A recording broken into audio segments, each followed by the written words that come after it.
خدا کے لیے رحم کر لو، اللہ کا عذاب برداشت نہیں کر سکو گے، پہاڑ بھی پگھل جائیں گے، پہاڑ جہنم میں پہاڑ۔ اللہ کہتا ہے ان بطش ربک لشدید، تیرے رب کی پکڑ بڑی سخت ہے، ان عذاب ربک لواقع۔ آج زندگی ہے، اس جلسے میں کسی فقیر کی صدا پر سدھر جاؤ، توبہ کر لو، بہت آسان ہے اس کو منا۔ میں کیا کہہ رہا تھا؟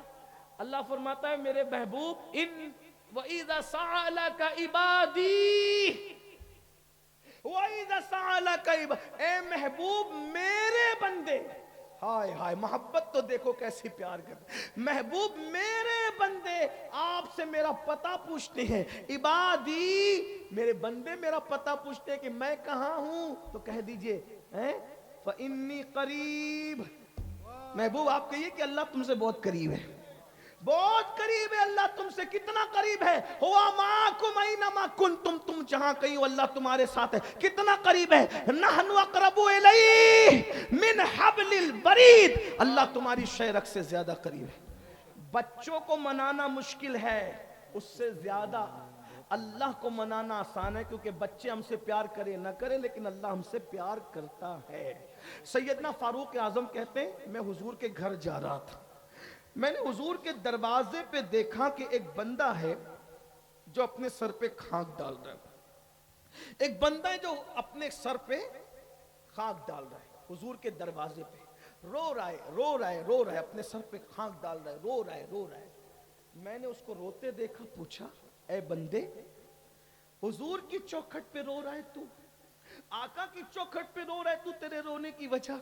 اس نے کہا عمر میرے بھائی حضور سے ملنا چاہتا ہوں، حضور آپ کو دیکھنا چاہتا ہوں، حضور سے ملنا چاہتا ہوں، آقا سے ملاقات کرنا چاہتا ہوں، لیکن میری ہمت نہیں ہو رہی کہ میں حضور سے ملاقات کروں۔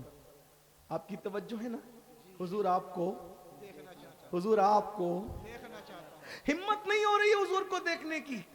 عمر آپ اندر جا رہے ہیں نا حضور کی زیارت کے لیے، آقا سے کہہ دیں کہ حضور اجازت دے دیں، سرکار اجازت دے دیں تاکہ میں حضور سے ملاقات کر لوں۔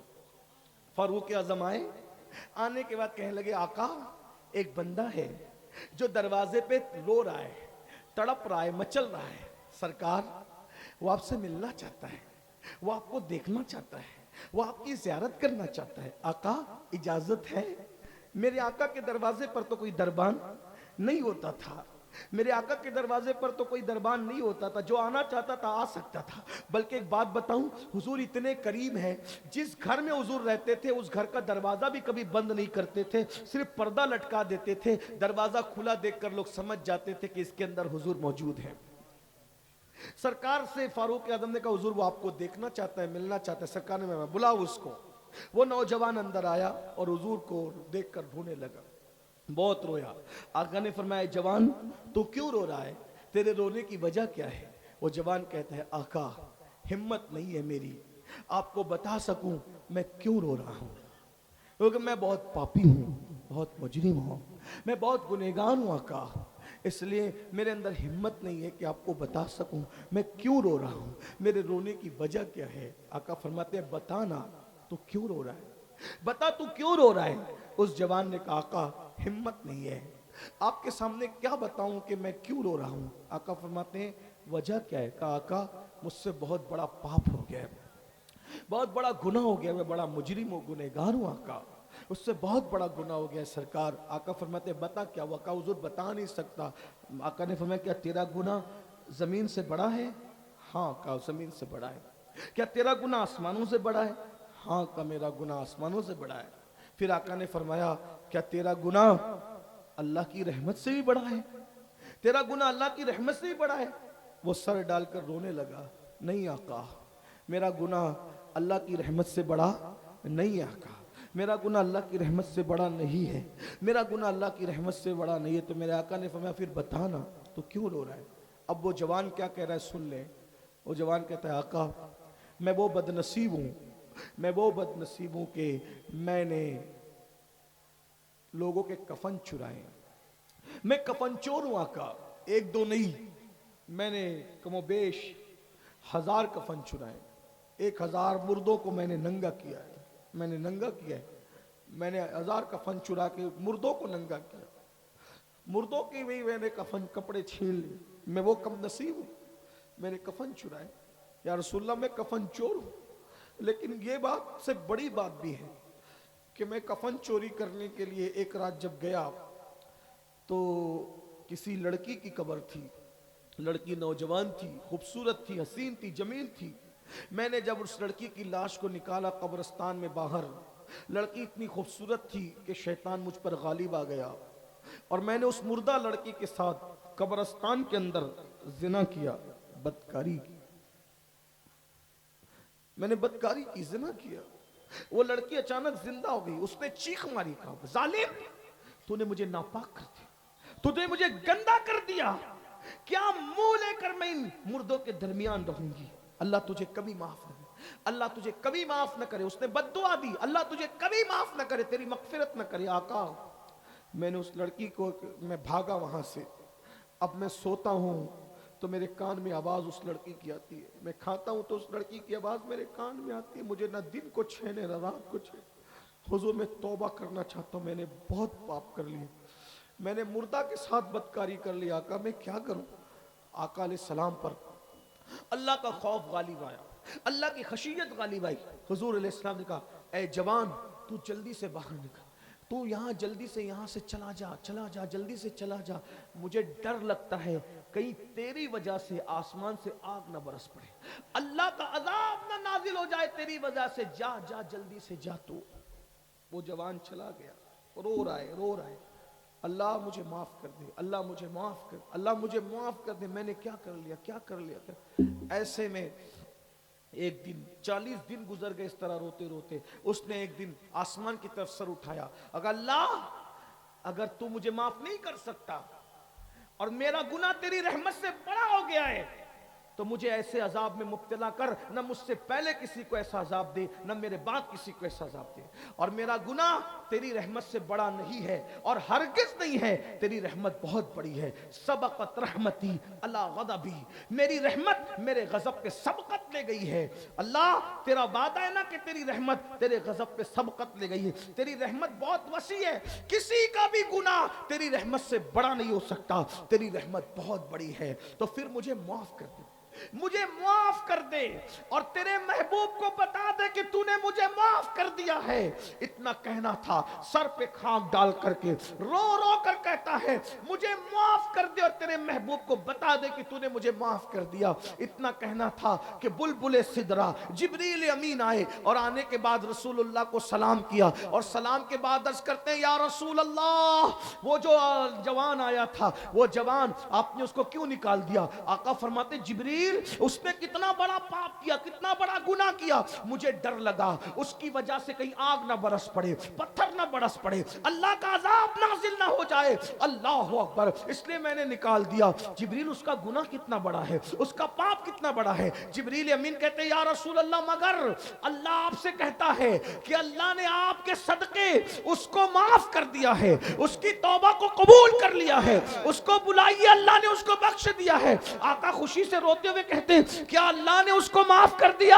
جبریل کہتے ہیں یا رسول اللہ صرف اسی کو معاف نہیں کیا، اللہ نے وعدہ کیا ہے اس سے بڑا بھی کوئی پاپ اور جرم کرے اور آپ کے وسیلے سے معافی مانگ لے، توبہ کرے، تو اللہ کا وعدہ ہے اللہ اس کی بھی مغفرت فرما دے گا، اللہ اس کی بخشش فرما دے گا۔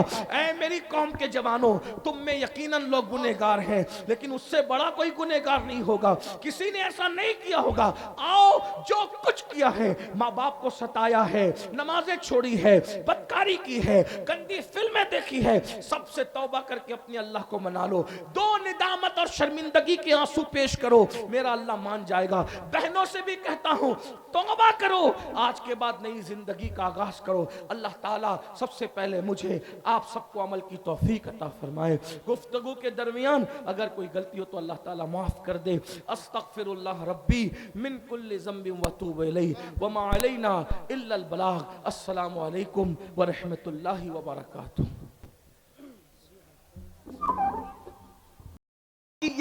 زکیہ ام ابیہا، عالمہ غیر معلمہ، بدعائے مصطفیٰ، ملکہ فردوس بری، خاتون جنت، خاتون قیامت ام الحسنین ام الائمہ حضرت سیدہ طیبہ طاہرہ فاطمہ بنت محمد الرسول اللہ کے نام سے جانتی ہے۔ ہستی کون سی روایت کرنے والی؟ سیدہ کائنات فرماتی ہیں، مخدومہ کائنات فرماتی ہیں، ایک مرتبہ میرے بابا کی یاد آ رہی تھی، اللہ کے رسول علیہ السلام سے ملاقات کے لیے میں نے میرے سرتاج مولائے کائنات سید السادات خاتم الولایت فاتح خیبر سیدنا علی ابن ابو طالب سے کہا میرے سرتاج چلیں، بابا کی بڑی یاد آ رہی ہے، آقا کی بڑی یاد آ رہی ہے۔ ہم دونوں نکلے اور نکلنے کے بعد بابا کے گھر گئے تو ہم نے بابا کو کس حالت میں پایا؟ اللہ اکبر! محسوس کرنے والے محسوس کریں، بہنوں کی بھائیوں کی سب کی خاص توجہ، اللہ اکبر! سیدہ کائنات فرماتی ہیں جب ہم بابا کے گھر گئے تو ہم نے بابا کو اس حال میں پایا کہ اللہ کے رسول اس طریقے سے اپنے دونوں گھٹنوں پر ہاتھ رکھ کر کے، اللہ اکبر! توجہ کریں، اگر آپ کو نظر آ رہا ہے، اللہ اللہ، آقا نے دونوں گھٹنوں کو اس طریقے سے ہاتھوں سے جوڑ رکھا ہے اور دونوں گھٹنوں پہ سر رکھا ہے اور سر رکھ کر کے موٹے موٹے آنسوؤں سے رو رہے ہیں۔ اللہ اکبر! یہ بیٹھنے کی کیفیت دیکھیں، انسان اس وقت اس کیفیت میں بیٹھتا ہے جب وہ بڑا غمگین ہوتا ہے، اس کو کچھ دکھڑا یاد آتا ہے، اس کو کوئی تکلیف یاد آتی ہے۔ اللہ اکبر! ذرا دیکھیں تو صحیح، اللہ اللہ، جس کے صدقے میں کائنات کی خوشیاں ملتی ہے، جس کے صدقے میں کائنات کو خوشیاں ملتی ہے، بلکہ جس کے صدقے میں خوشی کا وجود ہے، جس کے صدقے میں خوشیاں پیدا کی گئی ہے، آدم کو خوشیاں ملی ہے، جس کے صدقے میں نوح کو خوشیاں ملی ہے، جس کے صدقے میں داؤد کو خوشیاں ملی ہے، جس کے صدقے میں ایوب کو خوشیاں ملی ہے، جس کے صدقے میں یوسف کو خوشیاں ملی ہے، جس کے صدقے میں ابراہیم کو خوشیاں ملی ہے، جس کے صدقے میں بلکہ خوشیوں کی سوغات جس کے نالین کی خیرات ہے، میرے امام کہتے ہیں ان کے نثار کوئی کیسے ہی رنج میں ہو، ان کے نثار کوئی کیسے ہی رنج میں ہو، جب یاد آ گئے ہیں سب غم بھلا دیے ہیں۔ اللہ اکبر! ہر خوشی ان کی نالین کا صدقہ ہے، لیکن آج ہوا کیا ہے؟ سیدہ کائنات بیان کر رہی ہے، آج ہوا کیا ہے؟ رسول اللہ گھٹنوں میں سر رکھ کر کے رو رہے ہیں۔ میرے بھائی محمد علی فیضی آج کلام پڑھ رہے تھے، بڑا خوبصورت سا کلام، حضور آپ کو دیکھنا چاہتا ہوں۔ اللہ اکبر! کتنی خوبصورت وہ آنکھیں ہیں جو مصطفیٰ جان رحمت کو دیکھتی ہیں، جو مصطفیٰ جان رحمت کو تکتی ہیں، جو مصطفیٰ جان رحمت کا دیدار کرتی ہے۔ اللہ اکبر! خدا کرے یہ مکڑا، خدا کرے یہ جملہ، خدا کرے یہ مصرع حضور کی بارگاہ میں مقبول ہو جائے اور کبھی پردہ اٹھے اور ہمیں دیدار نصیب ہو جائے۔ یاد رکھنا یہ پڑھنا رسمی نہیں ہے، اگر آج بھی کوئی دل سے کہے حضور آپ کو دیکھنا چاہتا ہوں تو محفل سے اٹھے گا بعد میں، پہلے یار کا دیدار نصیب ہو جائے گا۔ اللہ اکبر! آپ سمجھتے کیا ہیں؟ کچھ لوگ ایسے بھی آپ کی محفل میں ہوتے ہیں، ادھر پڑھا جاتا ہے، ان کے جسم یہاں موجود ہوتے ہیں اور ان کی حاضری بیٹھے بیٹھے وہاں ہو جاتی ہے۔ اللہ اکبر! اور وہی لوگ اس جلسے کی کامیابی کا سبب ہوتے ہیں۔ بھائی کفیل کہتے ہیں کہ ہمارے آنے سے کامیابی ہوتی نہیں، اس مجمع میں ایسے بھی قلندر بیٹھے ہوئے ہیں جن کے آنسو پوری محفل کی ضمانت، مقبولیت کی ضمانت ہو جاتے ہیں۔ اللہ اکبر! لیکن دھیان سے سنو اللہ والو، اللہ اکبر! سیدہ کائنات فرما رہی ہیں حضور گھٹنوں میں سر رکھ کر رو رہے ہیں، حضور کے درد کو محسوس تو کرو، حضور کے عشق میں تڑپنے والوں، حضور کے عشق میں مچلنے والوں، ابھی مچل مچل کر نعت پڑھ رہے تھے، مجھے تمہارے مقدر پہ رشک آ رہا تھا، کتنے خوش نصیب ہو، اللہ نے اپنے محبوب کی محبت تمہیں دی ہے، حضور کا عشق تمہیں دیا ہے، حضور کی محبت تمہیں عطا کی ہے، لیکن حضور کے درد کو محسوس کر لو، اس لیے کہ وہ محب کیسا ہے جو اپنے محبوب کے درد کو نہ سمجھ سکے، وہ محب کیسا ہے جو اپنے محبوب کی تکلیف کو نہ سمجھ سکے۔ آؤ حضور کیوں رو رہے ہیں، حضور کے رونے کی وجہ کیا ہے، اور وہ بھی کیفیت کیا ہے؟ گھٹنوں میں سر ہے، اور سر رکھ کر کے اس طرح رو رہے ہیں کہ آنسوؤں سے داڑھی شریف تر ہو گئی ہے. اللہ اکبر. سیدہ نے سلام کیا, مولائے کائنات نے سلام کیا, حضور نے سر اٹھایا, سیدہ کا استقبال کیا, اس لیے کہ میرے آقا کی عادت تھی ہمیشہ میرے سرکار سیدہ کا استقبال کرتے تھے. یہ بات بھی کہہ دوں بنگال والو, اللہ اکبر, ایک ہی ہستی ہے جس کے لیے حضور بار بار سر و قد کھڑے ہوتے ہیں, وہ کوئی اور نہیں ہے, وہ صرف حسنین کی امی ہے جس کے لیے کونین کا مالک سید الانبیاء سید المعصومین سید الانبیاء سید المعصومین سر و قد اٹھ کر کے کھڑے ہوتے ہیں. غور تو کیجئے, اتنے غم کی کیفیت میں بھی, حالانکہ ہمارے حضور غمگین نہیں, حضور علیہ السلام کے صدقے میں غم دور ہوتے ہیں, لیکن اس کیفیت میں بھی حضور اٹھ کر کے کھڑے ہوئے, سیدہ کو بوسے دیے. اللہ اکبر. سیدہ نے تڑپ کر کہا بابا کون سی چیز آپ کو رلا رہی ہے, کس وجہ سے آپ رو رہے ہیں؟ آقا اس طریقے سے رو رہے ہیں, تنہائی میں بیٹھ کر گھٹنوں پہ سر رکھ کر موٹے موٹے آنسوؤں سے رونے کی وجہ کیا ہے؟ تو میرے سرکار نے اپنی شہزادی سے کہا فاطمہ تم نے پوچھا ہے تو میں تمہیں بتاتا ہوں, میرے رونے کی ایک وجہ ہے, میں معراج پر گیا تھا, معراج پر جانے کے بعد جب میں نے جہنم کا مشاہدہ کیا, جب میں نے جہنم کو دیکھا تو جہنم کو دیکھنے کے بعد آج وہ جہنم کا منظر مجھے یاد آ گیا ہے, آج وہ جہنم کا منظر مجھے یاد آ گیا ہے. فاطمہ اسی منظر کو یاد کر کے میں رو رہا ہوں. میرے رونے کی وجہ یہی ہے کہ میں سوچتا ہوں کہ جو عذاب میں نے جہنم کا مشاہدہ کرتے وقت اپنی امت کے حوالے سے دیکھا ہے, میری امت اس کو کیسے سہ سکے گی, میری امت اس کو کیسے برداشت کر سکے گی. میں بطور مفہوم یہ بات پڑھ رہا ہوں. اللہ اکبر. تمہارے میرے رسول جہنم کے اندر امت پر ہوتے ہوئے عذاب کو دیکھ کر کے رو رہے ہیں. میرے بھائیوں, گناہ کر کے قہقہے لگانے والوں, گناہ کر کے ہنسنے والوں, حضور کو جو چیز رلا رہی ہے وہ کیا ہے؟ اب ذرا دھیان سے سنو. اللہ اکبر. میرے آقا رو رہے ہیں. سیدہ سے کہا میں نے جہنم کا جب مشاہدہ کیا تو میں نے کیا دیکھا؟ اب ذرا آقا فرما رہے ہیں جو مشاہدہ حضور نے کیا فرما رہے ہیں. فرمایا میں نے جہنم میں کچھ عورتوں کو, پہلے تو فرمایا میں نے سب سے زیادہ جہنم میں جن کو دیکھا وہ دو لوگ ہیں, ایک تو عورتیں ہیں, ایک تو عورتیں ہیں, اور نمبر دو کچھ غریب مرد ہیں, مفلس مرد ہیں. اللہ اکبر. اس کی تشریح اگر نہ کروں تو آپ الجھن میں پڑ جائیں گے. حضور نے غریب مردوں کو کیوں دیکھا؟ اس لیے کہ غربت کبھی کبھی انسان کو کفر تک لے جاتی ہے, غربت کبھی کبھی انسان کو چاپلوس بناتی ہے, غربت کبھی کبھی انسان کو چوری کرنے پہ مجبور کرتی ہے. بنگال والو, اس لیے میری گزارش ہے غربت سے نکلنے کی کوشش کرو, غربت سے نکلو, مالدار بننے کی کوشش کرو, لیکن مالدار حلال سے بننے کی کوشش کرنا. اللہ اکبر. سود کے پیسوں سے مالدار نہیں بننا, چوری کے پیسوں سے مالدار نہیں بننا, لوگوں کا گبن کر کے مالدار نہیں بننا, محنت کر کے مالدار بنو, خوب ترقی کرو. اللہ اکبر. یاد رکھیے اللہ اللہ, ستاروں کے آگے جہاں اور بھی ہے ابھی عشق کے امتحان اور بھی ہے, تو شاہی ہے, پرواز ہے کام تیرا, تیرے سامنے آسماں اور بھی ہے. میری قوم کے جوانوں یاد رکھنا, جتنے وقت میں موبائل کھیلتے ہو, گیم کھیلتے ہو, اتنا ٹائم بچا کر کاروبار میں لگاؤ.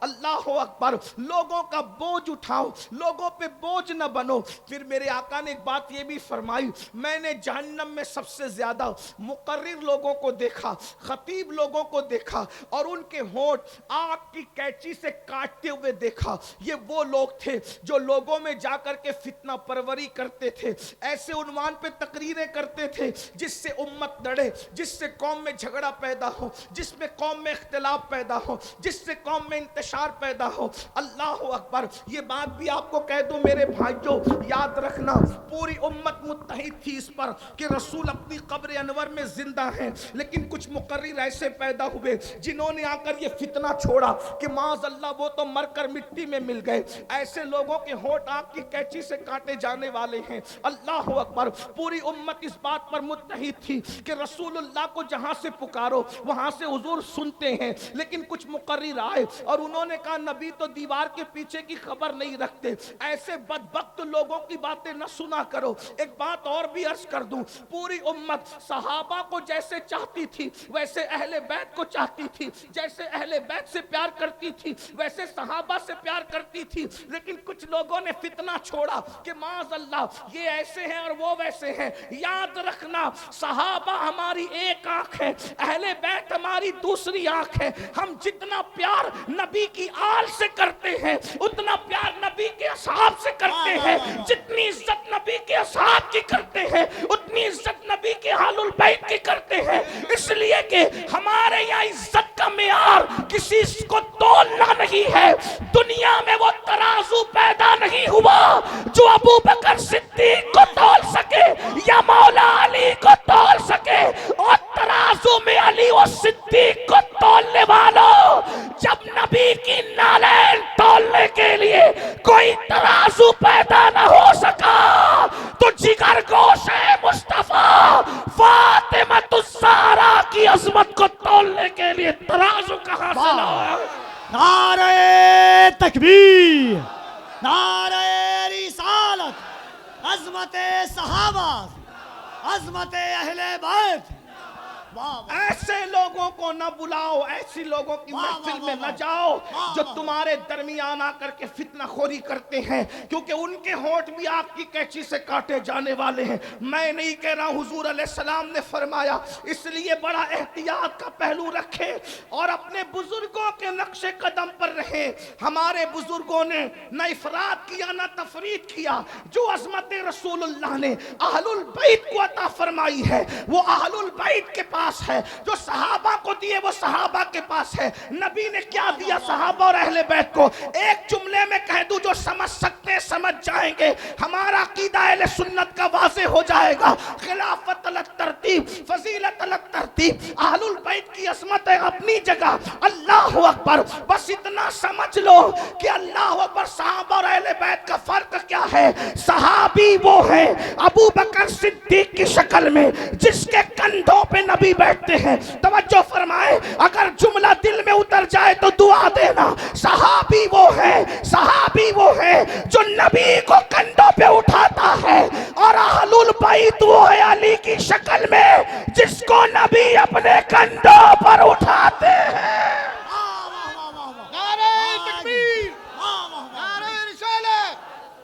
جس نے نبی کو اٹھایا ہے وہ بھی بھلایا نہیں جائے گا, جس کو نبی نے اٹھایا ہے وہ بھی بھلایا نہیں جائے گا.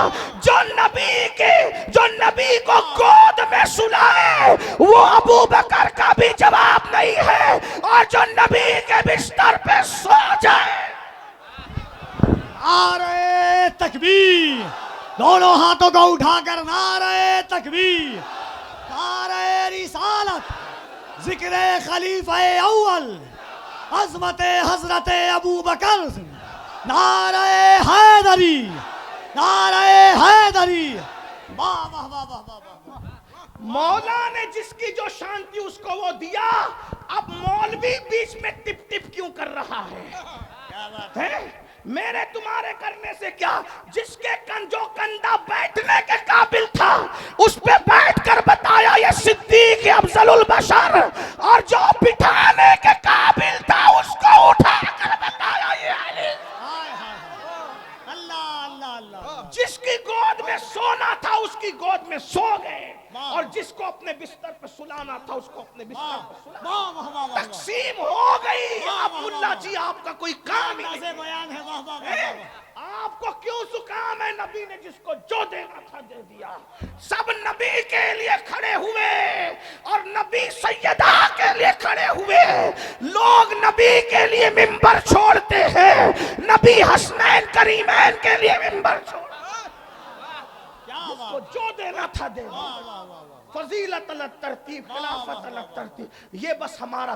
آج ہم عقیدے کے فیصلے کریں گے. عقیدے کے فیصلے تو 1450 سال پہلے ہو گئے. جس کو 14ویں صدی میں امام نے کہا تیرے غلاموں کا نقش قدم ہے راہ خدا، وہ کیا بہک سکے جو یہ سراغ لے کے چلے. اور جنا بنے گی محبان 4 یار کی قبر. ہائے ہائے ہائے ہائے ہائے. ہم 1-2 کو نہیں مانتے، ہم تو نبی کے 4 یاروں کو مانتے ہیں. اور 4 یار کو نہیں بلکہ نبی کے سب یاروں کو مانتے ہیں. اور جو 4 یاروں کو مانتا ہے اس کی قبر، وہ جنت میں جائے گا تب جائے گا، لیکن اس کی قبر بھی جنت بنے گی. اس کی قبر بھی جنت بنے گی. یہ جملے پر میں بنگال والوں کو نہیں کہوں گا کہ بولو سبحان اللہ. یہ جملہ اتنا قیمتی ہے کہ سنی کی قبر جنت بنے گی. اس پر اگر سنی نہ بولے گا تو کون بولے گا؟ ہماری قبر جنت کے باغوں میں سے باغ بنے گی انشاءاللہ. امام کہتے جنا بنے گی محبان 4 یار کی قبر، جو اپنے سینوں میں یہ 4 باغ لے کے چلے. تو حضور علیہ السلام نے بہت کچھ دیکھا، لیکن جو دیکھا میں آپ کے سامنے پیش کر رہا ہوں. آقا فرماتے ہیں میں نے دیکھا جہنم کے اندر عورتیں کثرت سے ہیں، غریب مرد ہیں، مقرر لوگ ہیں، علم والے لوگ ہیں جو عمل نہیں کرتے تھے، جن کے بارے میں قرآن کہتا ہے لما تقولون ما لا تفعلون. اس سے زیادہ میں کیا کہوں. اللہ اکبر. پوری رات لوگوں کو کہا نماز پڑھو، فجر میں خود سو رہا ہے، ہونٹ کینچی سے کٹنے ہیں. اللہ اکبر. خدا اپنی پناہ میں رکھے. لوگ کہتے ہیں بہت آسان ہے مقرر ہونا. میں نے کہا بہت مشکل ہے مقرر ہونا، اس لیے کہ اللہ اکبر پبلک والا مقرر ہونا آسان ہے، اللہ والا مقرر ہونا بہت مشکل ہے. اور اللہ ہمیں اللہ والا بنائے، اس لیے کہ یہ دنیا ہے، یہ دنیا تو بھول جاتی ہے. 4 مہینے اگر مقرر صاحب بیمار رہے لوگ اس کا نام بھی بھول جاتے ہیں. یہ دنیا اتنی بے وفا ہے، جو اللہ کو بھول جائے اس نے مقرر کو کب یاد رکھنا ہے. جو قوم اللہ کو بھول رہی ہے وہ مقرر کو کب یاد رکھنا ہے. جو قوم اللہ کو بھول رہی ہے وہ پیر کو کب یاد رکھنا ہے. جو قوم اللہ کو بھول رہی ہے وہ ناطقہ کو کب یاد رکھنا. اس لیے ہمیں چاہیے کہ ان کی فکر کرنے کی بجائے اس کی فکر کرے. یار کو راضی کر لے. جو پیا کو بھائے اختر وہ سہانا راگ ہے. جو پیا کو بھائے اختر وہ سہانا راگ ہے. جس سے ناخوش ہے پیا وہ راگنی اچھی نہیں. اور آپ کو بھی کہتا ہوں اللہ کو راضی کرنے کی کوشش کرو، اس لیے کہ دنیا نے بھول جانا. یار راضی ہے تو سکون سے سوئیں گے، کوئی آئے یا نہ آئے قبر جنت کے باغوں میں سے باغ بنے گی. اور ایک بات بتاؤں، کوئی آئے یا نہ آئے جس کے عشق میں وفا کیا تھا وہ مصطفیٰ جان رحمت ضرور تشریف لائیں گے. یہاں کہتے ہو نا حضور آپ کو دیکھنا چاہتا ہوں، وہ تمہاری قبر میں آ کر کے دیدار کرائیں گے. ایک بار نہیں بار بار کرائیں گے. جتنا عشق ہوگا اس کے مطابق دیدار نصیب ہوگا. اور صرف ان کا نہیں ہوگا، ان کی آل کا بھی ہوگا، ان کے اصحاب کا بھی ہوگا. جیسا عشق ہے ویسی بات ہے. تو میں عرض کر رہا تھا، میں بات طول نہ دیتے ہوئے، بات بالکل طول نہ دیتے ہوئے طویل ہو جاتی ہے، عادت بگڑی ہوئی ہے. خدا کرے یہ عادت بھی سدھر جائے. اللہ اکبر. توجہ کریں. آقا فرماتے ہیں ہم نے جہنم کا مشاہدہ کیا تو دیکھا کچھ عورتیں اوندھے منہ جہنم میں لٹکی ہوئی ہے. ننگی عورتیں اوندھے منہ جہنم میں لٹکی ہوئی ہے. ان کا سر نیچے ہے، ان کے پیر اوپر ہے. اللہ اکبر. کہاں؟ جہنم میں. اگر کمرے میں بھی کسی کو اوندھے منہ لٹکا دو میرے بھائی، کسی کو کمرے میں بھی اوندھے منہ لٹکا دو تو اس کا حال کیا ہوتا ہے. اگر سجدہ 10 منٹ کا ہو جائے تو بھی سانسیں اکھڑنے لگتی ہے، ہاتھ کا وزن بے چین کرنے لگتا ہے. لیکن اللہ اکبر، پہلے تو جہنم کی وادی، اس میں عورتوں کا اوندھے منہ نیچے سر اوپر پیر، ننگے بدن اوندھے منہ لٹکنا، اور پھر بالوں سے ان عورتوں کو باندھ دیا گیا تھا. اللہ اکبر. وہ عورتیں چیختی چلاتی تھی. میرے آقا نے فرمایا، میں نے پوچھا جبریل یہ کون عورتیں ہیں اوندھے منہ جہنم میں لٹکی ہوئی ہے؟ اگر تمہیں بھی اپنی ماں سے پیار ہے تو ان تک یہ بات پہنچانا رسول اللہ کی. اپنی بہن سے پیار ہے، بیوی سے پیار ہے، بیٹی سے پیار رہا ہے ان تک پہنچانا، اور جو بہنیں اپنے آپ سے پیار کرتی وہ بھی سن لیں۔ اللہ اکبر۔ آقا فرماتے ہیں میں نے جبریل سے پوچھا جبریل یہ کون عورتیں ہیں جو اوندے منہ ننگی جہنم میں لٹکی ہوئی ہے؟ جبریل امین عرض کرتے یا رسول اللہ صلی اللہ علیہ وآلہ وسلم یہ آپ کی امت کی وہ عورتیں ہیں جو دنیا کے اندر بے پردہ رہا کرتی تھی، دنیا میں بے پردہ رہتی تھی، اجنبی مردوں سے باتیں کرتی تھی، اور آقا سے عرض کی یا رسول اللہ یہ شادی شدہ ہونے کے بعد بھی دوسرے مردوں کے ساتھ ناجائز تعلقات قائم کرتی تھی۔ تین باتیں بطور مفہوم میں نے پڑھا ہے۔ نمبر ایک، بے پردہ رہتی تھی۔ اے میری بہنوں، آپ اجتماع میں آئی ہو، اس اصلاح معاشرہ کی محفل میں آئی ہو، زیادہ تر آپ پر توجہ ہم لوگوں کی نہیں ہوتی، ہم آپ سے بات نہیں کر پاتے، لیکن آج خصوصی یہ ایک بات میں آپ سے کرنا چاہتا ہوں، خدا کے لیے اپنے آپ سے پیار کر لو۔ جہنم میں عورتیں اس لیے جائے گی کہ انہوں نے پردہ نہیں کیا ہوگا، وہ بے پردہ رہتی ہوگی۔ ایک بات آپ کو بتاؤں میری بہنوں، کسی مرد کے سامنے آپ کو بے پردہ جانے کی اجازت نہیں ہے۔ آپ کا جو محرم ہے، بھائی ہے، باپ ہے، یعنی جو آپ کے رشتہ دار ہیں، حقیقی رشتہ دار، ان کے سامنے تو آپ چہرہ کھول سکتی ہے، باقی آپ کا دیور سے بھی پردہ کرنا فرض ہے، سسر اس سے بھی پردہ کرنا فرض ہے، جیٹ اس سے بھی پردہ کرنا فرض ہے۔ بڑھ کے اگر آپ برا نہ مانیں تو ایک بات کہہ دوں، اللہ اکبر، چونکہ آپ حق والے لوگ ہیں اس لیے میں کہہ دوں پیر سے بھی پردہ کرنا فرض ہے۔ آپ اپنے پیر کے سامنے بھی بے پردہ نہیں جا سکتی، مسجد کے امام کے سامنے بھی بے پردہ نہیں جا سکتی، کافروں کے سامنے تو ہرگز نہیں جا سکتی، اور بڑی بات کہہ دوں تم اپنے نبی کے سامنے بھی بے پردہ نہیں جا سکتی۔ اللہ اکبر۔ میرے آقا علیہ الصلوۃ والتسلیم نے عورتوں کو پردے کا حکم دیا، بلکہ ایک بات آپ کو اور بتاؤں، اللہ اکبر، یہاں میرے بھائی لوگ بیٹھے ہوئے ہیں، اگر اپنی بہن کو، اپنی بیوی کو، اپنی ماں کو، اپنے گھر کی عورتوں کو جہنم سے بچانا ہے تو ان کو پردے کا پابند بناؤ، اپنی بچیوں کو پردے کا پابند بناؤ۔ یاد رکھنا یہاں آ کر کے لوگوں کو تھوڑی بے چینی ہوتی ہے، یار عورتوں کو پردے کی بات کیوں کہی جاتی ہے، اور لوگ ہمیں انٹرنیٹ پر تانا بھی دیتے ہیں یہ کیسے مسلمان ہیں اپنی عورتوں کو پردے کا حکم دیتے ہیں۔ ایک بات کہوں، ہمارے یہاں عورتوں کے لیے پردے کا حکم اس لیے ہے کہ ہم عورت کو جتنی شکلوں میں جانتے ہیں اس کی ہر شکل جنت ہے، یعنی وہ پیدا ہو تو بیٹی کی شکل میں ہے تو وہ ماں باپ کے لیے جنت ہے، وہ جوان ہو کر کے شوہر والی ہو جائے نیک بیوی شوہر کے لیے جنت ہے، وہ ماں بن جائے تو ماں بننے کے بعد اس کے قدموں میں جنت سمٹ آتی ہے۔ فرمایا الجنت تحت اقدام الامہاتکم، کہ جنت تمہاری ماؤں کے قدموں کے نیچے ہے۔ اور یاد رکھنا جنت جو ہے وہ بتانے کی چیز نہیں ہے، جنت چھپانے کی چیز ہے۔ جنت کو جنت اسی لیے کہتے ہیں کہ وہ چھپا دی گئی ہے، جن کو جن اس لیے کہتے ہیں کہ وہ چھپی ہوئی مخلوق ہے۔ جن اور جنت کا مادہ ایک ہی ہے، تو جو جنت ہوگی وہ چھپی ہوئی ہوگی۔ ہمارے یہاں عورت کا دوسرا نام جنت ہے، اس لیے ہم عورت کو چھپا کر کے رکھتے ہیں۔